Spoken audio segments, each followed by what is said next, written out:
Good morning, everyone. I am Jen Peterson. I'm from the Vermont Community Foundation. I'm really excited to be with you here today.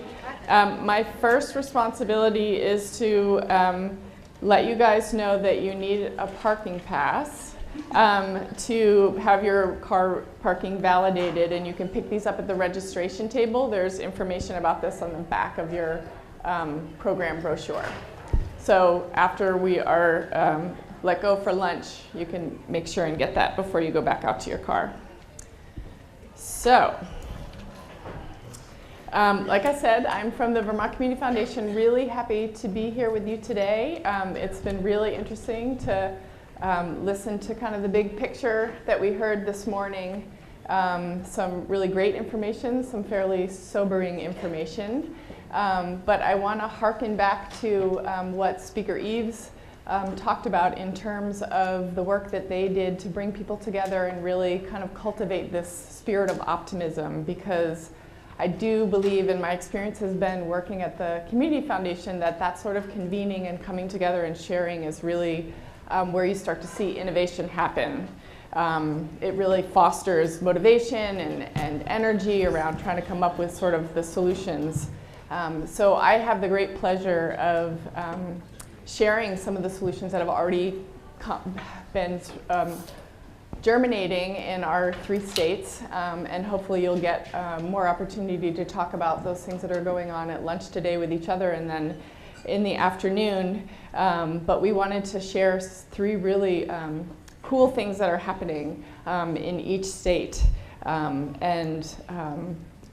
We have actually somebody from the Maine Health Access Foundation here, and myself, Jess had mentioned you want to sort of find the communities that are doing this great work, you want to help them do it, and then you want to tell their story. So I think that's the interest in doing that today. So hopefully you'll hear them, and it'll give you some good tidbits of ideas, and you can ask some questions towards the end. I'm going to read you briefly, it's in your book, who these folks are. I'll tell you briefly who you're going to hear from today. We'll hear first from Maine, and then New Hampshire, and then Vermont. So first, and they'll each have about 15 minutes to talk, and then there'll be time for you guys to pummel them with questions. So, as I said, first we're going to hear from Maine, and Becky Hayes-Buber from the Maine Health Access Foundation and Meg Calloway are here today to talk about the Thriving in Place initiative. Becky is the Senior Program Officer at the Maine Health Access Foundation, and she oversees this initiative. Meg Calloway is the Integrated Health and Senior Services Coordinator for the Charlotte White Center, which is located in Dover-Foxcroft, Maine. And she is the project director for the Piscataquis Thriving in Place Collaborative. And when I'm going to introduce everybody, give you a brief introduction so we can just sort of have the stories flow smoothly. Next, we're going to hear from Frank Harnden, and I've already been corrected twice that he is Rick. So however you know him, Frank or Rick, he's going to be speaking about Monadnock at Home. He is the chair of the board of directors for Monadnock at Home, which is part of the Village to Village Network, a national connector organization that nurtures the national village movement by enabling more than 200 villages across the country to share their experiences and expertise with one another. And he is also on their advisory council. And he is joined today by, oh no, I lost my paper. No, I didn't. Lynn Perkins, who is a charter member of Monadnock at Home, and he has a home in Peterborough. So he's going to share a little bit about his experience living at Monadnock at Home. And then finally, we'll hear from Kim Fountain, who is the executive director of the Pride Center of Vermont, and she is an incredible activist and advocate for the LGBTQ community. And actually the Vermont Community Foundation funded the initiative that she's going to talk about today, where they worked with the Northeast Kingdom, which Ken pointed out is our northernmost and most rural area of Vermont, on building cultural competency of providers of care to elders, as well as helping increase support and voice for LGBTQ elders in that community. So without further ado, I'm going to turn it over to Becky and let you start telling the story. I'm going to start with a confession. I have a dirty little secret that I don't like to admit to anyone, especially to myself. But we're all friends here, right? So I can admit it to you all. I'm growing older. In fact, in a few months, I'm going to be the age that my father was when he died, 60. So for me, as we've heard so much this morning, thriving in place is very, very personal. I want to make certain that we have systems of care and of community supports that will help me stay in my home and my community as I age. Now, I have to admit that age 60, I've had different views of what that looked like over the years. You know, when I was younger, I thought it was kind of like Whistler's mother. But luckily, you know, we boomers are teaching the world a whole different view of what aging looks like. So I think in this picture, Tina Turner is well into her late 60s, and I believe that she's 75 now. So still rocking. If you really want to know what people who are aging in your community need, you have to go out and ask them and really talk to them. And so at the Maine Health Access Foundation, last year we gave 8 planning grants for communities across the state to do exactly that. Find out what are the resources and how are the people who are aging a huge resource and boom to those communities. What are the gaps? And what can be done to bring new partners to the table in a very new kind of relationship to make sure we're supporting our communities. That's what Thriving in Place is all about. In addition to giving the grant money for the planning, we have just awarded 4 implementation grants, and next year we'll be doing an additional round of planning and implementation grants. And in addition to that, we provide learning communities where we bring the folks together and national experts so that we can learn together about best practices. 2 weeks ago, we were up at the University of Maine looking at what they were doing and figuring out how can we connect the research at the university with trials in actual communities. So what I want to challenge all of you about is really thinking about how we do this work. Instead of just running out there because we have all the answers and imposing on the community, we really need to be thinking a lot. And so I close my piece, because I know you really want to hear what it's like at the community from Meg, with this challenge from Albert Einstein, that really we have to get the question right. And that means we work with the communities and we're developing relationships with people we normally don't even talk with. So Meg. Can you hear me? Great. Well, I first want to thank the Maine Health Access Foundation, Becky Buber and Wendy Wolf, for a number of things. 1, their generosity in funding our projects. 2, the incredibly well-organized and supportive learning collaboratives. And 3, the trust that they have put in communities to assess our own needs and to come up with grassroots solutions to the problems we find. I also want to thank Speaker Eves. Is he still here? Well, I want to thank him for his tremendous leadership, and I want to thank Jess Maurer for telling him what to say, because that is really working well. I look at Mark Eves and I think, like Becky, I'm coming up to a milestone birthday. In April, I will be 50, and I look at Mark Eves and I think, how am I saying, what a great job for such a young guy? That's where I am. So, thriving in place. I want to talk about thriving, but first I want to talk about place, because the whole essence of these projects is that they're about looking at the uniqueness of our Maine communities and making plans accordingly. So I represent the Piscataquis Thriving in Place Collaborative, which is a group of 25 stakeholders, about 20 agency representatives and organization representatives, and we are growing all the time, and about 6 older people. two of whom, I'll just give you an example, one is a gentleman who's 80, who has been caring for his wife for 20 years, who had a liver transplant years ago. And he worked for the federal government in Washington, D.C. So he has a really great systems mind. And he's a wonderful participant on our team. And another is a nurse who's caring for her husband who has dementia. And she was part of starting the first hospice in the country.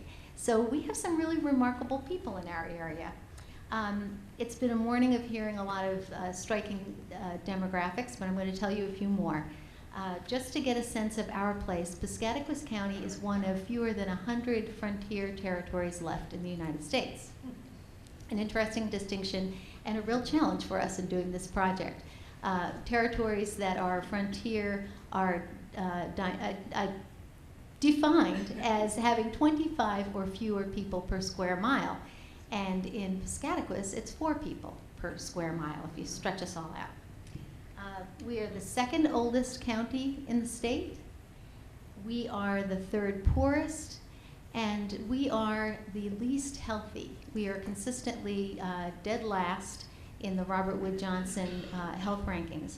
And I got called out recently on using the term dead last, but the tragic and ironic fact is that we are dead first. Our community has the highest premature death rate, which is before age 75. And so with this and other projects, we're hoping very much to change that. So to give you a sense of the structure of our work, we spent the last year working with the University of Maine Center on Aging, which was a wonderful experience. We had one of their research associates guide us through a process of community assessment, which was really wonderful, and all of our participants had a role in it. And what we determined were that 3 priorities floated to the top. Not surprising in the area that I just described, transportation is a major hindrance for us. We learned that people want to see more home-based services, which include both health services and stacking wood, doing dishes, shoveling out driveways, that sort of thing, and caregiver support. So what I'm going to do to give you a sense of the structure of what we're doing, in our first year, we're zeroing in on building capacity. What we hope to do in subsequent years is continue to build that capacity, but then begin to really look at some of the evidence-based programs that we could implement. For example, the village-to-village model. So I'm going to tell you what the component areas are first, then I'm going to tell you the guiding ideas that we try to hold in mind, and then I'll tell you how we are trying to play some of those out. So the first and overarching goal is to do a better job of integrating and coordinating what already exists in our region. An example of this is we had a speaker come recently from a community action program and tell us about all the free and low-cost transportation options there are in Piscataquis County. And it was an hour of us looking at each other saying, did you know that? Did you know that? It was a perfect demonstration of how we really need to zoom in on how we integrate and coordinate our services. We are looking to promote and increase transportation options that are for health-related travel. We're looking to increase home-based services, increase support to caregivers, increase volunteer capacity, and increase opportunities in the community for both social and health activities. And we have 6 funded partners, each of whom is taking a lead role in one of these areas. The guiding idea is that invariably somebody brings up one of them in a meeting to just kind of keep us on track, all come directly from our charge from the Maine Health Access Foundation. The first is, while $300,000 is a delightful amount of money, when you think about all the need in our community, we could always use more. So if we're going to do a project of this scope, we need to think in terms of doing things that are small enough to accomplish, but big enough to really matter. So we keep reminding our committees of that. We need to build on existing resources. We can't be building new things that we already have. We have to launch ourselves on what's already been done. We have to remember, too, that while this is an aging conference, the target population we're serving is any adult with a chronic health condition that puts them at risk for hospitalization or any other type of out-of-home care. And we cannot forget caregivers, because of all the resources that we need to build on. We have a very, very high rate of dementia in our area. We hear that caregivers are leaving mothers, fathers, spouses at home who are really marginally independent. So we really want to hold them in high esteem and in our minds at all moments along the project. So I'm going to go down through again and just give you an example of what some of our funded partners are doing.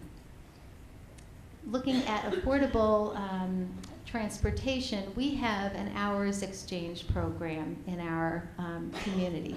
People familiar with that? Okay, so it's an hours bank. The role of that, the person who's leading that group, is going to be not only to develop more volunteer transportation drivers, but to also make more visible those affordable transportation resources that are available. 3 minutes, this is really working out good. Thank you. So home-based services, this one I'm especially excited about. We have an agency named Community Health and Counseling Services that is going to be not only working to increase health, home-based health, but they have a grant to install telehealth monitoring stations in the homes of people who have recently been hospitalized, so that people can take their own biometric information. It's transmitted electronically to a medical practitioner, and the practitioner can sound the signal if in fact there's something that signals that there might be a concern.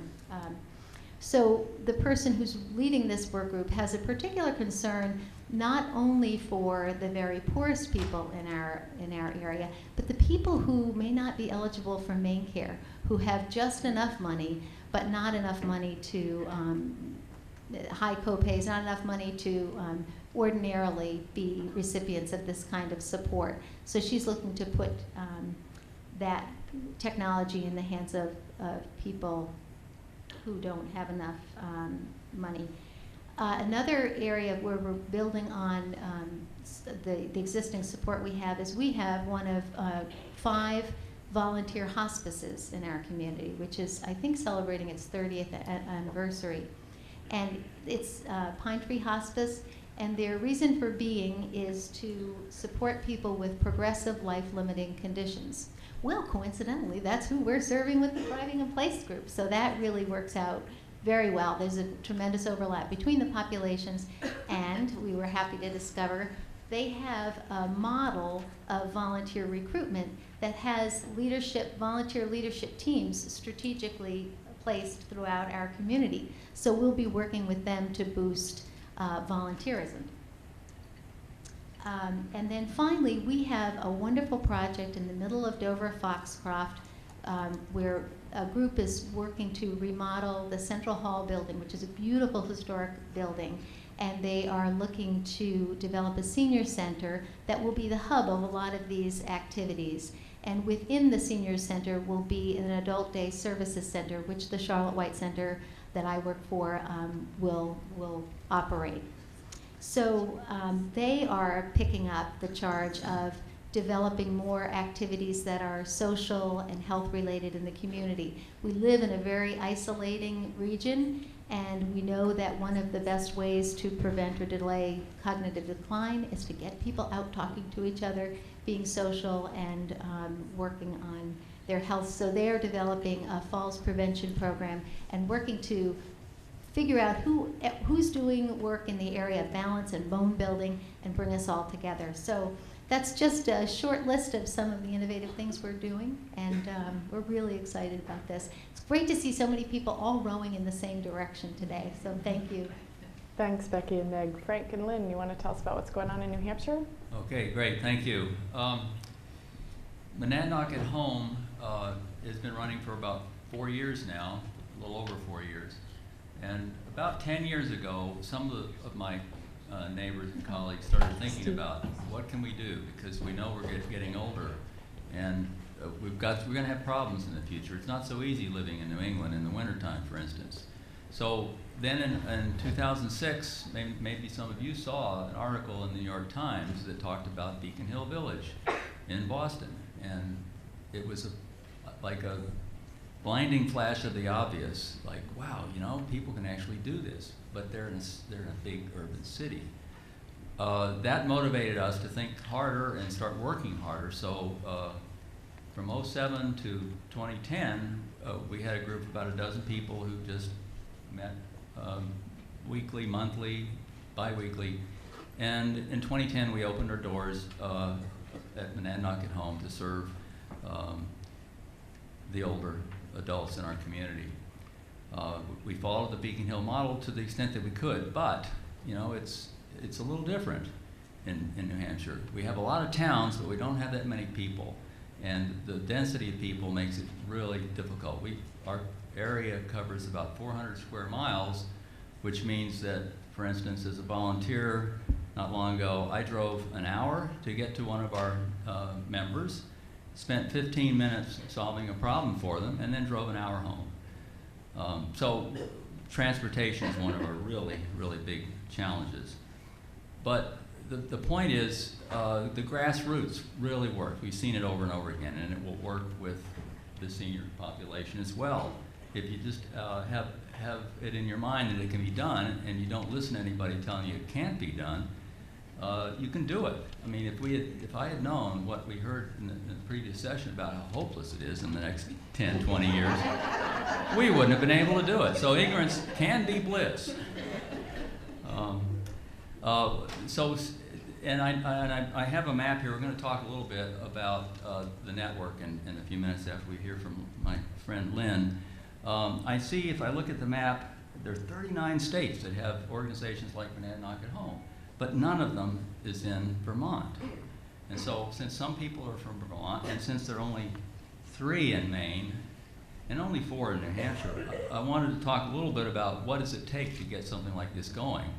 And one of the keys we found was that although we don't have any state support, we don't have any municipal support, we did find some sympathetic foundations in our area. And it's crucial to have some partners. And so we had 2 very generous grants, startup grants from the Bean Family Foundation in Jaffrey and from the New Hampshire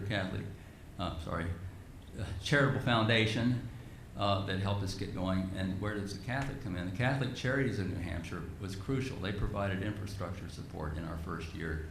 And you know, the dollar amount of their contribution, it's way up there, over 10,000, 15,000. It was fabulous.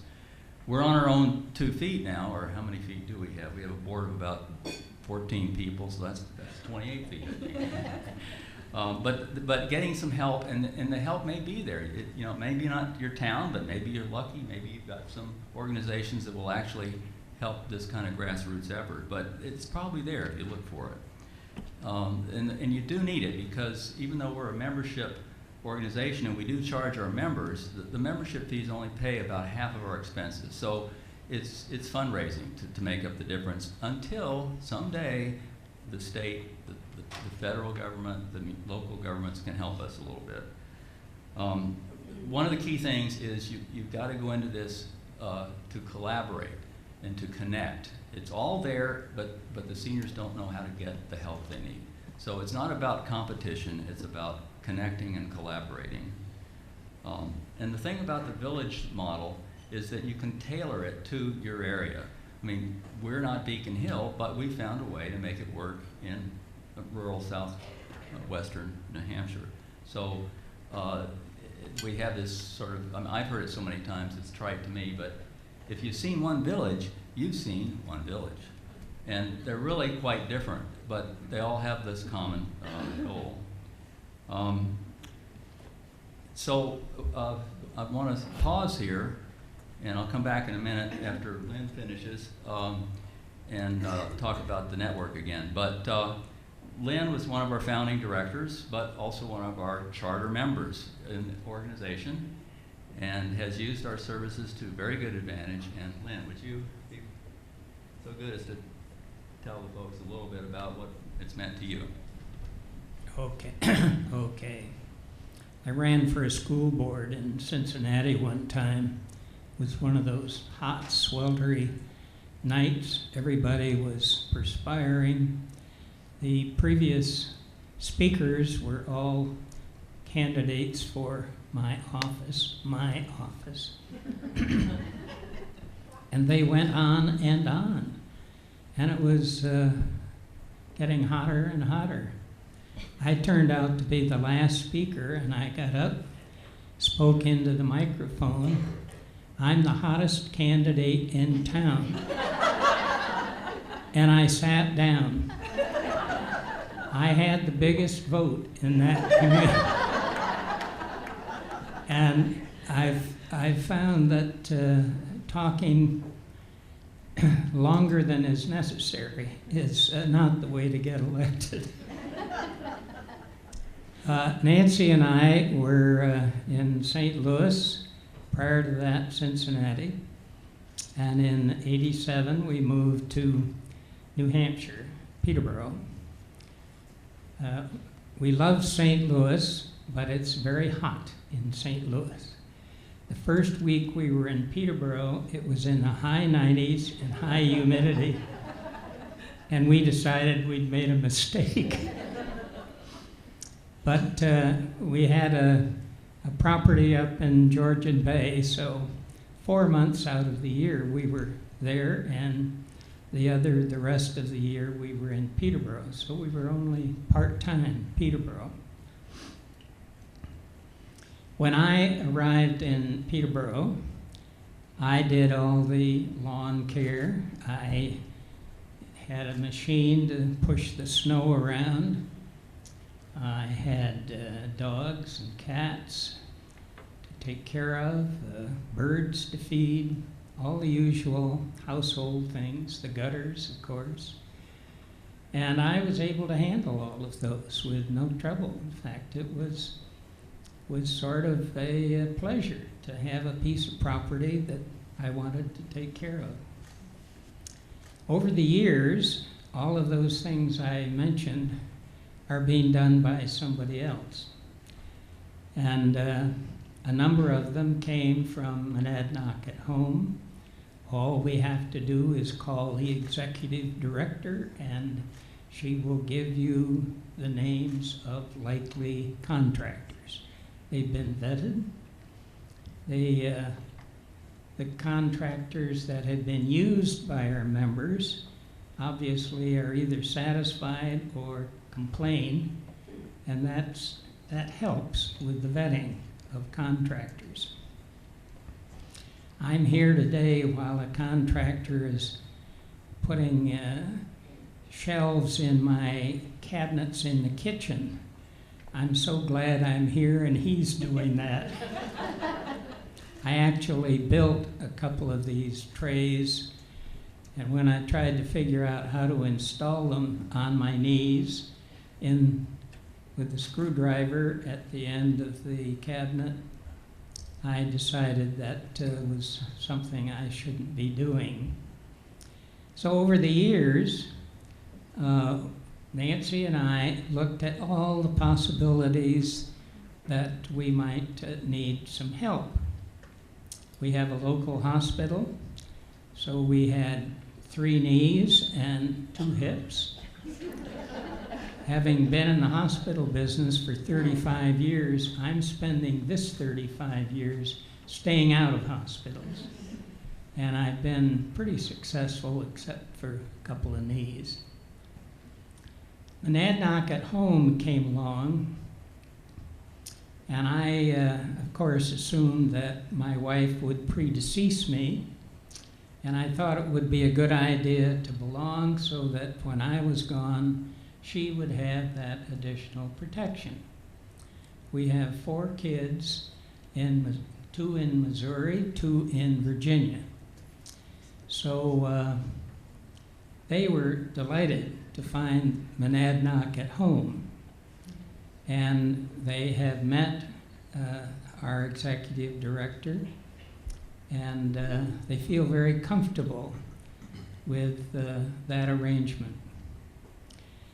One day, Rick, who was the treasurer, and now he's been promoted to president, although he has a limited term. I think it's 3 years. So when he finishes his presidency, he'll probably be relegated to treasurer again. He and the rest of the board thought it would be a good idea if Monadnock at Home members would have a very nice tea party in their homes. So I invited 15 people to a wine and cheese party, the result of which I would advise you do not have red wine. White wine is fine, but when red wine spills, it's a problem. Out of the 15 people, 11 signed up. Since then, one has died, and 2 of the others have joined. So the red wine was worth it. Thank you. I told him I was going to have to cut him off at some point. You got a final word for it? I do. Short speakers win the elections. Okay, thank you so much, Lynn. Yes, connectors. Lynn is one of our best, in fact, the best connector. You need people like this in your grassroots teams because he knows everybody and he's very persuasive. He doesn't take many words, but he convinces people. And one of the things you need is to make this grassroots thing work is volunteers. And I want to talk a little bit about the Village Network, a very little bit, because volunteers are going to be crucial in the future of the network. The network started out with a very generous grant from the MetLife Foundation, and for 4 years we were going really strong with like 4 full-time equivalent employees. But then the money ran out. So what do? You call in the volunteers. And so now we're going to go into 2015 and beyond with 1 full-time employee and about 50 to 75 volunteers. And we have several villages across the country that are all volunteers, and one of those key villages is helping the network figure out how to do it with mostly volunteers. The thing about the Village Network, and we're not supposed to have things to give to people, and I don't, but if you want to talk to me, I might have 1 extra of these. The key thing for any of your states is if you need help, that's what the network is for. Call it the network, and they can give you all the great advice that the earlier villages like us had to figure out, and Beacon Hill had to just invent it from whole cloth.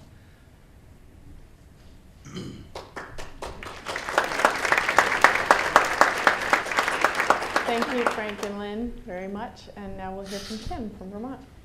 Hello. I was kind of excited about getting up there because I thought, oh, I could clip that thing to my tie and all my butchness would be all, dancing.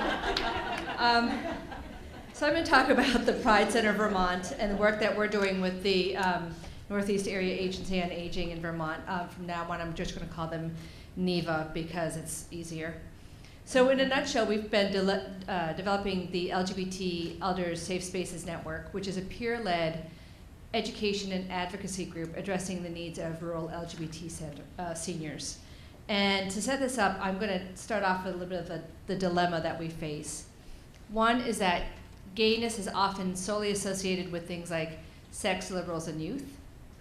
Gender identity is seen as fixed, you're a man or a woman, and that's plain and simple. And both sexuality and gender are not thought to be issues for seniors.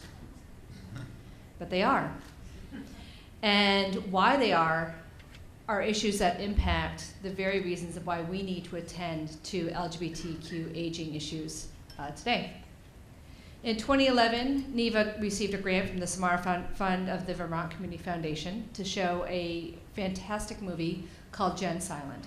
And when they did, and it's a movie about aging in the LGBT communities, and LGBT, lesbian, gay, bi, trans. And this movie shows a series of stories of what it means to be LGBT identified and aging. And they got such an incredible response to the panel presentations and to the movie that they thought, wait a minute, we're not the right people to be answering all these questions, and so they contacted the Pride Center of Vermont. Well, one issue. Our aging work was pretty much collecting dust in the corner. We just had stopped doing it. And it was written by somebody other than the people who were at the center at the time.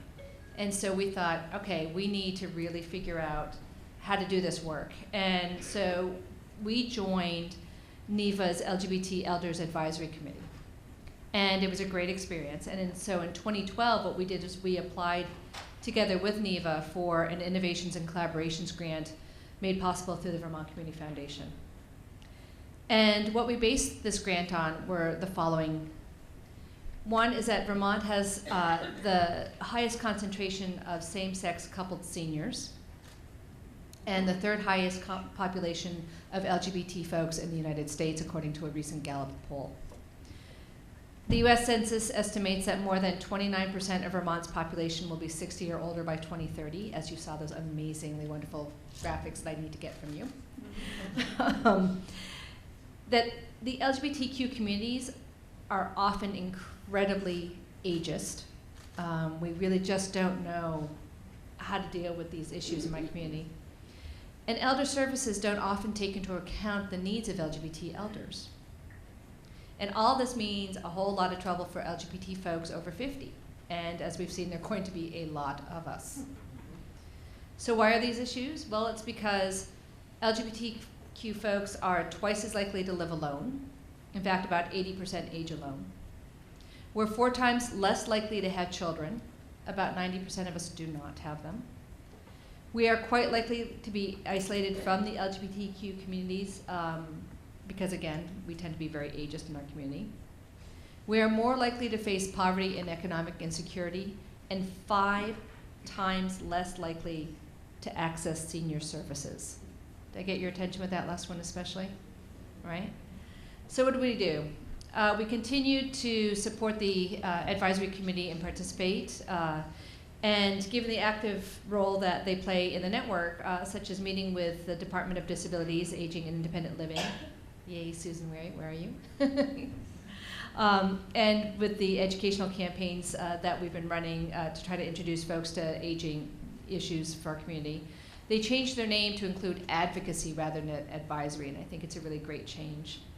We wrote peer-informed modules for our what we call our training contract system, and we are so excited about this training contract system because it's a long-term engagement with providers. And basically what it means is that our staff, the Pride Center of Vermont staff, informed by the advocacy committee, 2 of whom are sitting in the room today, yay. With their help, we've created these modules. We go into various elder care service providers and we say, let's look at what you do. And because we need to be trained too, let me know how you do it. What is your mission-driven work and what do we do? So we take that information and we present a set of modules that we think are gonna work best for their agency. And we do our pre-tests, our post-tests, the model, and then we create a set of recommendations. And with these recommendations, we go back and we say, here's all the data that we got from presenting the modules, and here's what we recommend being done. And then collaboratively, they implement them, and we return a few months later. You can tell we're very data-driven, right? So why has NEVAA been our perfect partner?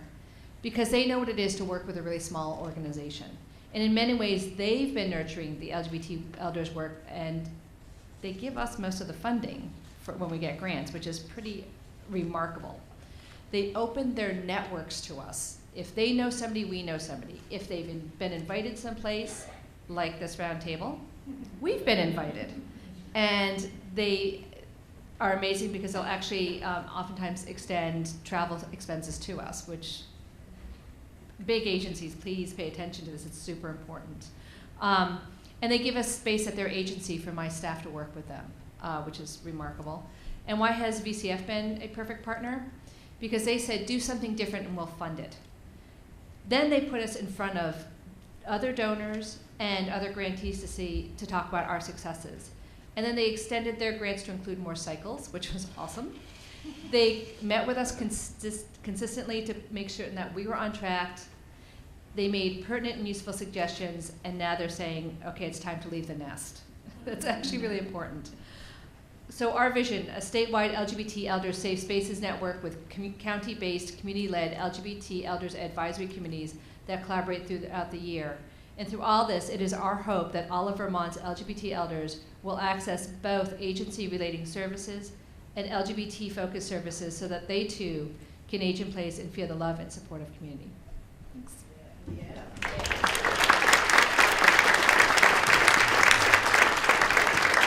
Thanks, Kim. And thank you all again for sharing your stories. I really think it does speak to the value in looking locally for sustainable solutions. I think the blurb sort of introducing this panel was about sort of the Yankee ingenuity, and I think you know, given the limited resources and also given the, you know, the spirit of optimism that, again, that Speaker Reeves talked about, it really helps us to shift the way that we look at our resources and the way that we connect our resources together. And you just shared some really great ideas around that in terms of volunteers and bringing stakeholders together and hours banks and cultivating advocates for change. So I want to open it up for questions. So if folks have questions for any of the panelists, you're welcome to ask them now. Are you telling me that's not what we... Okay. Okay, good. Right on track, because I know we are now between you and lunch. So Ellen, keep us on track. Okay, any questions? Wendy? Wendy Wolf with Maine Health Access Foundation. I actually want to see how each of you respond to the expectation I lay out to my staff, which is particularly for Thriving in Place. In a lot of our work, I say I want us to try and figure out how we grapple with these issues in a zero-resource environment. And I think we don't talk about this. It's sort of the other dirty secret is, as much as I love, say, village to village, I'm not optimistic that I think there'll be a time where state funding or federal funding will all of a sudden magically grow and we will be able to have more money for resources. So one of our goals of Thriving in Place is to really say, how do we become more efficient and effective in what we do without the expectation that there's going to be, at the end of the line, more money to sustain this going forward. And I think we all need to challenge ourselves to think in that manner, because I think if we don't, we are going to quickly reach the end of the sustainability conversation. So I'd love the reaction from the panel, and I mean this to be a provocative question. Well, I'll start with the so-called answers. We've been in business now for 4 1/3 years, and the last couple of years we've operated with a very slight but in the black bottom line to our budget. And we do that, we have the advantage that we are a membership organization, and the members do pay about half of what it costs us to help them. But the other half of that comes from fundraising, and it doesn't come from the government, it comes from individuals. We run a very active development committee. We send out appeals to our members, and some of our more well-off members help the other members. We have supported memberships for members who can't even afford to pay it's only $450 a year for an individual, but if you can't afford that, we have the resources to pay that. So it's individual donors. Yeah, we've had some really good luck getting started with foundations, but foundations do like to help people get started. But our plan is to wean ourselves off those foundations and just go it basically alone with our fundraising effort to make up the difference. Well, I would add that hired staff are expensive. You forget what goes into the employment of just one person.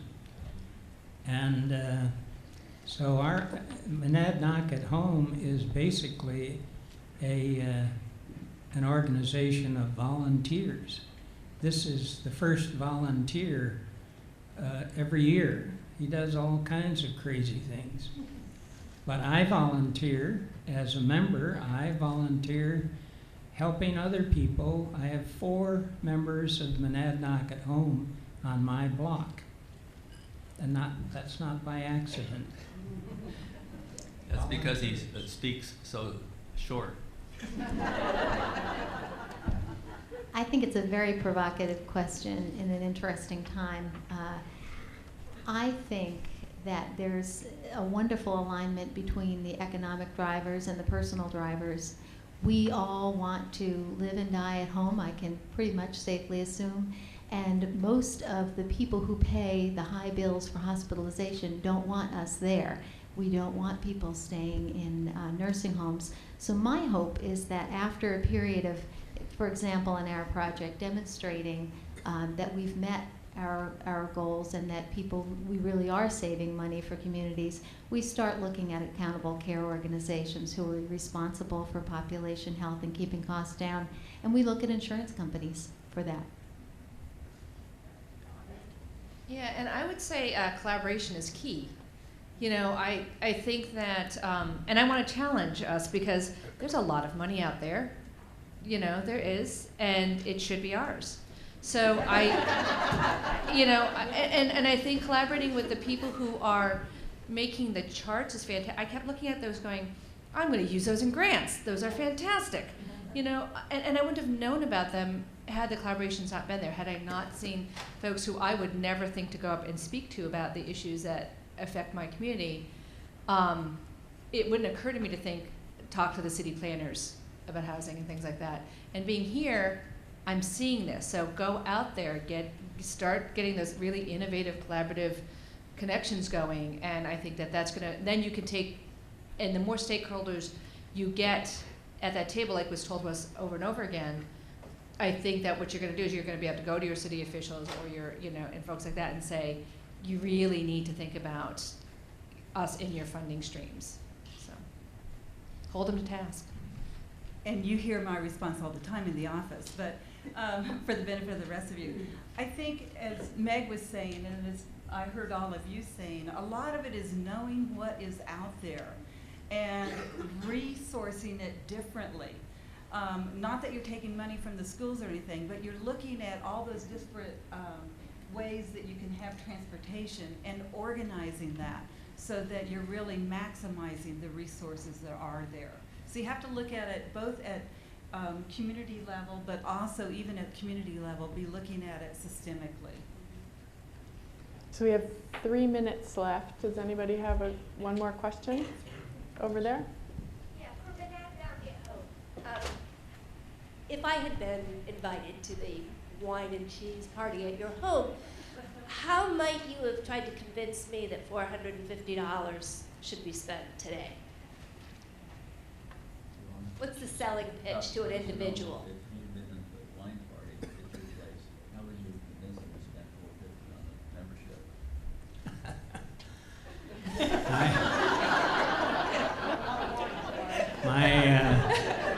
Open another bottle.